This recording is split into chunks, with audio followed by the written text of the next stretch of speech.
Frankly, it would be outrageous that the health, that the safety, and yes, the lives of the people of this community could be put at risk if there were an earthquake. It's the latest concern over the Trans Mountain Pipeline project. What would happen to the current oil depot if an earthquake hit the area? I look at it in my world, I look at it's maybe arguably a low probability event, but the vulnerability, the consequences are enormous. So the risk is just off scale.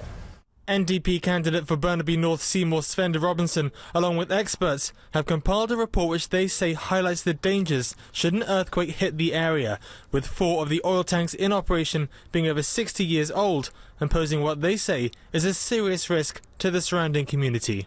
You get sparks, metal against metal, and you've got sloshing oil coming out of the tanks. And so you've got the risk of a fire which could spread to the forest, which is right next to the tank farm. And in a dry summer, you would have a forest fire going around the mountain.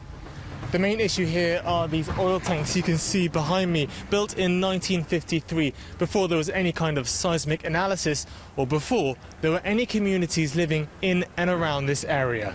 And as you can see, it's densely populated. A few kilometres north of the oil depot is Simon Fraser University. There's also an elementary school close by, and just west, this busy Burnaby neighbourhood.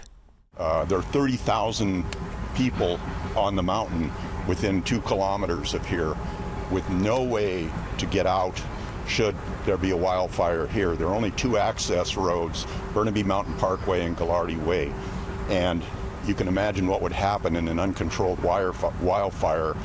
People would be basically unable to get off the mountain other than to walk off the mountain on the north side, which is not a nice scenario.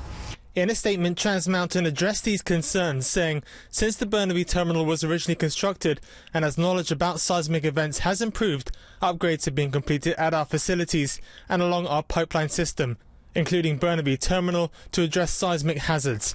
Trans Mountain's facilities are designed and operated to industry best practices and meet the most stringent safety standards.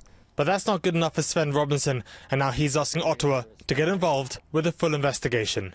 I'm calling on the Liberal government to urgently recognize that there must be a full, independent assessment of the seismic risk. The Trudeau government bought the Trans Mountain Pipeline last year for $4.5 billion. There are now plans to add an additional 14 tanks to this site, a move Robinson says only adds to the risks. In Burnaby, Tom Walsh, City News.